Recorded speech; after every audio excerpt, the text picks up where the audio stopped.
Welcome to the first episode of the Bible Toolbox. I'm Lydia. And I'm Luke, and we are here to help you enjoy the Bible through the tools that scholars and programmers have created for you. Yeah.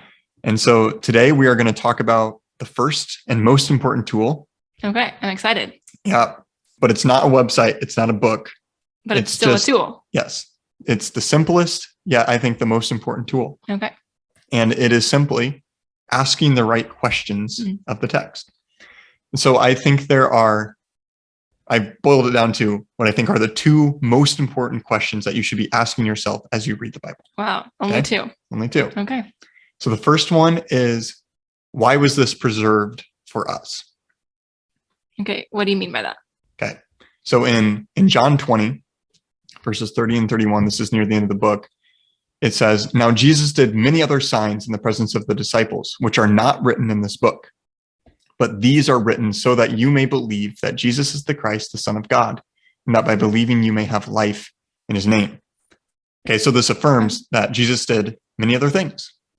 God probably did many other signs and miracles and whatever. It was leading in many ways throughout the Old Testament. This is thousands and thousands of years that is covered in the Bible. Mm-hmm. So not everything is recorded in the Bible. It's not merely to just tell the history. But the details, the stories that are kept are there for faith, for us, how we can have life in his name. And you would say that this goes Old and New Testament. Old and New Testament. Even though that reference was just talking about Jesus. Yeah. I would say the whole Bible is meant to trace this line of how God is building towards Jesus. In the Old Testament, the promises, the build up towards Jesus, and then the New Testament all looks back to Jesus. But it's all faith in God. Think Hebrews 11, where it traces all the Old Testament and shows how they all had faith. Yeah, the Hall of Faith. The Hall of Faith.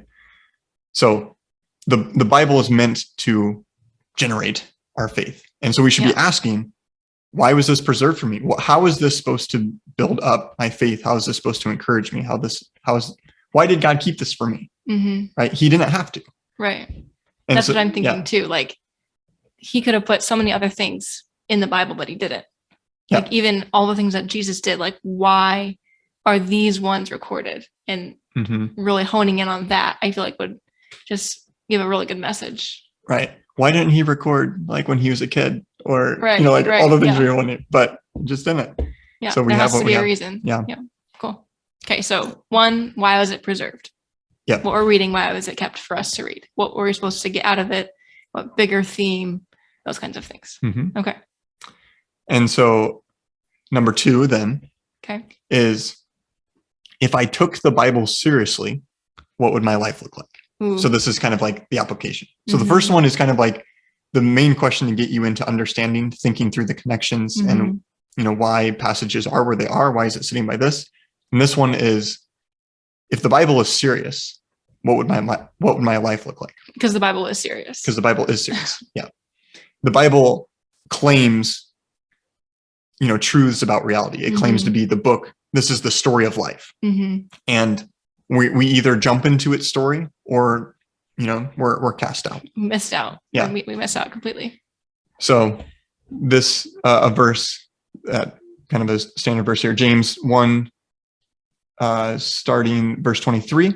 "For if anyone is a hearer of the word and not a doer, he is like a man who looks intently at his natural face in a mirror. For he looks at himself and goes away and at once forgets what he is like. But the one who looks into the perfect law, the law of liberty, and perseveres, being no hearer who forgets, but a doer who acts, he will be blessed in his doing." That hearing and not doing kind of thing, right? No, hearing and doing, not just to hear. Right, not just hearing. I got that mixed up. So as we read, we now become accountable and responsible to what we've read to do it. Okay. We can't just look at it and go away, because we will be judged for what we know, what we've read. Yeah. That gives a weight to what we're reading. Because like, if the Bible is the standard, then I've heard a lot, like, apply the Bible to your life. But is that accurate, would you say?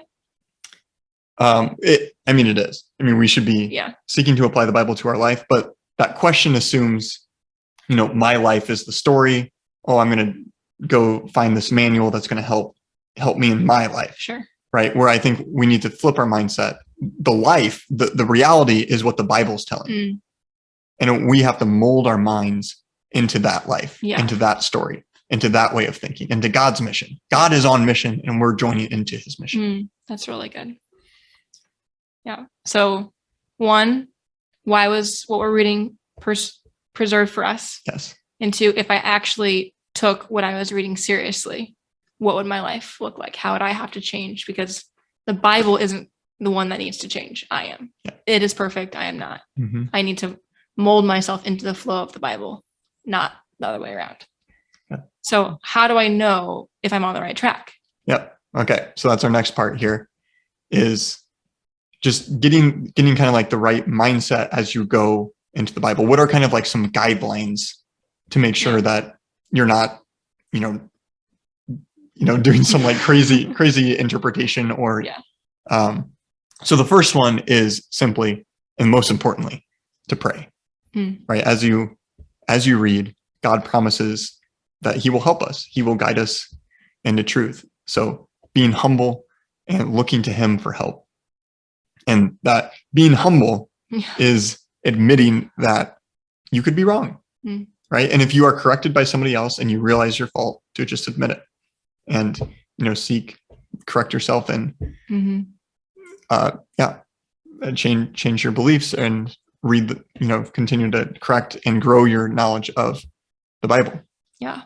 And so that shows the importance of being in community as you read. Because that's one thing, is the Bible wasn't written for a single believer. It wasn't meant for you to just take alone and read by yourself. Right. It's good for that too. But we should be in a community, bouncing ideas off of the community. I would even add the historical community, right? We should also be reading with people from the past and how they've interpreted the Bible. Cast the net as broad as you can. Right. And if, somebody 400 years ago was saying the same thing, and somebody in Africa is saying the same thing, and someone in Europe is saying the same, like, it's maybe that gives you more evidence that what your interpretation is on solid footing. Right. And it's not like God wants to hide things from us. Like, it's not going to be like we all of a sudden discover something new that completely changes the Christian viewpoint. Yeah. And that was actually one of the first heresies that Christians were dealing with, is these people were claiming to have this new revelation that, it was hidden. The apostles, they kept it secret. And the people in the church were like, no, they told us to pass on these traditions. It's written there in the New Testament. You can see it. Yeah. So we're supposed to do this in community, and we can track these interpretations and the history of the Bible and how it was interpreted. Yeah. Okay. So prayer, come with prayer, expect the Spirit to speak and ask him to humbly, and then be humble, whether I'm right, wrong, either way. Go where God leads, not, don't try to change the Bible. Let the Bible change you. Right. And then also have community while reading the word to keep you accountable. Yep. A fourth guideline is, this is kind of like, we think we know more than we do often. And so the fourth one is, can you actually restate it in simple words? Or if you can restate it to a child, then you probably understand it. Okay. If you can't, you probably don't. Yeah. Right. So that's just a test to check yourself if you actually understand what you're reading or if you don't. And then the fifth one here is, make sure your interpretation is holistic.